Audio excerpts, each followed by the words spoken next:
आज की स्टोरी है दोस्तों एक माँ और एक बेटे की स्टोरी, जो कि बहुत ज़्यादा इमोशनल होने वाली है। तो चलिए आज की स्टोरी को स्टार्ट करते हैं। रात 1:30 बजे फ़ोन आता है। बेटा फ़ोन उठाता है तो माँ बोलती है जन्मदिन मुबारक हो लल्ला। बेटा गुस्सा हो जाता है और माँ से कहता है सुबह फ़ोन करते, इतनी रात को नींद खराब क्यों की, कहकर फ़ोन रख देता है। थोड़ी देर बाद पिता का भी फ़ोन आ जाता है, लेकिन बेटा पिता पे गुस्सा नहीं करता है, बल्कि कहता है सुबह फ़ोन करते। फिर पिता ने कहा कि बेटा मैंने तुम्हें इसलिए फ़ोन किया कि तुम्हारी माँ तो पागल है जो तुम्हें इतनी रात को फ़ोन किया। अरे वो तो 25 साल पहले ही पागल हो गई थी, जब डॉक्टर ने कहा था कि माँ या बच्चे में से किसी एक को बचाया जा सकता है। तुम्हारी माँ ने फट से यही कहा था कि मेरे बच्चे को बचाओ और मेरी परवाह बिल्कुल मत करो।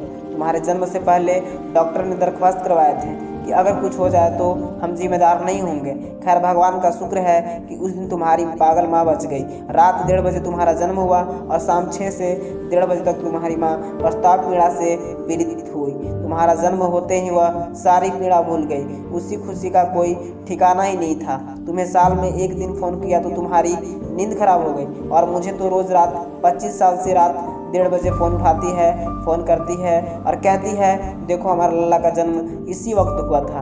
बस यही कहने के लिए तुम्हें फ़ोन किया था।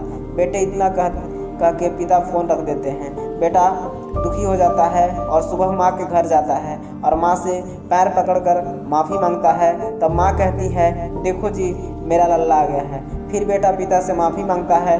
तब पिता कहते हैं कि आज तक ये कहानी थी कि हमें कोई चिंता नहीं है, हमारी चिंता करने वाला हमारा लल्ला है। लेकिन अब तुम चले जाओ, मैं तुम्हारी माँ से कहूँगा कि चिंता मत करो, मैं तुम्हारा हमेशा की तरह आगे भी ध्यान रखूँगा।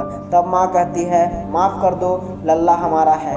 हम सभी जानते हैं कि दुनिया में एक माँ ही है जिसे जैसा जो चाहे कहो, फिर भी वह गाल पर प्यार से ही हाथ फेरती है। और पिता अगर तमाचा ना मारे तो बेटा सर पर बैठ जाता है। इसलिए पिता का सख्त होना भी जरूरी है। माता पिता को आपकी दौलत नहीं बल्कि आपका प्यार और वक्त चाहिए, इसलिए उन्हें प्यार और वक्त दीजिए, क्योंकि माँ बाप की ममता अनमोल है। मेरा एक सवाल दुनिया के सभी लोगों से है, ऐसा क्या हो जाता है कि जो माँ बाप बचपन में हमारे लिए सब कुछ होते थे, आखिर बड़े होने के बाद हम उनके दूर क्यों भागते हैं? आखिर ऐसा क्या हो जाता है कि जिस माँ की थपकी और लौरी के बिना हम बचपन में सो तक नहीं पाते थे, आज उनसे फ़ोन पर चंद मिनट बात करने पे हमें बुरा लगने लगता है। पता नहीं कि हम किस भाग दौड़ की दुनिया में फंस गए हैं, पर मुझे तो इतना ज़रूर मालूम है कि हम सभी लोग गोल्ड की तलाश में हैं, बेशक कीमती डायमंड रूपी माँ बाप को खो रहे हैं। निवेदन है इस वीडियो को आप जितना से जितना शेयर कीजिए, लोगों तक पहुंचाइए, लाइक सब्सक्राइब कमेंट कीजिए, ताकि मोटिवेशन से रिलेटेड वीडियो आप तक आता रहे।